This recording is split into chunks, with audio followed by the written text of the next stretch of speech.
कामगार वस्ती वास्तव्यास असलेल्या झोपडपट्टी विभागात राहणाऱ्या गरीब नागरिकांच्या अशिक्षितपणाचा गैरफायदा घेऊन मोठ्या प्रमाणावर बनावट खाद्यपदार्थ विक्री केल्याच्या तक्रारी वाढत आहेत। मागील 4 महिन्यापूर्वी बनावट जिरे विक्री करणाऱ्यांना अटक केल्यानंतर आता बनावट एव्हरेस्ट मसाले विक्री करणाऱ्यांचा शांतीनगर पोलिसांनी पर्दाफाश केला आहे। दोघा जणांना ताब्यात घेत त्यांच्या जवळून 1,08,000 रुपये किमतीचा बनावट मसाल्याचे पाकिट जप्त करण्यात आले आहेत, अशी माहिती वरिष्ठ पोलीस निरीक्षक विनायक गायकवाड यांनी आयोजित केलेल्या पत्रकार परिषदेत दिली आहे।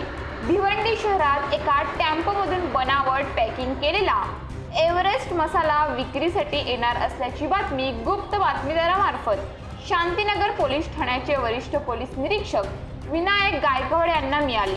त्यानंतर विनायक गायकवाड यांच्या मार्गदर्शनाखाली तपास पथकाचे पोलीस उपनिरीक्षक सुरेश घुगे आणि पोलीस पथकाने जबार कंपाऊंड शांतीनगर या रस्त्यावर सापळा रचत ही कारवाई केली।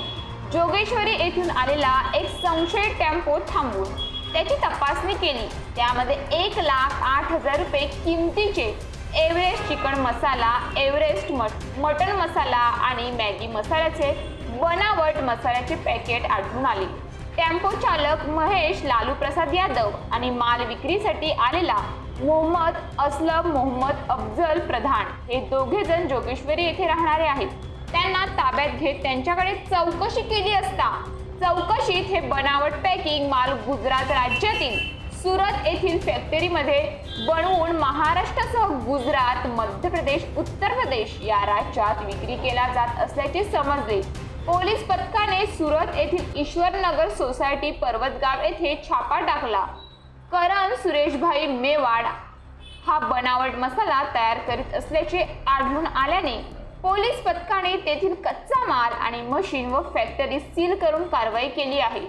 खऱ्या एव्हरेस्ट मसाले पॅकेटवर ई हॉलमार्क असतो, परंतु बनावट पाकिटवर असा हॉलमार्क आढळून आला नाही।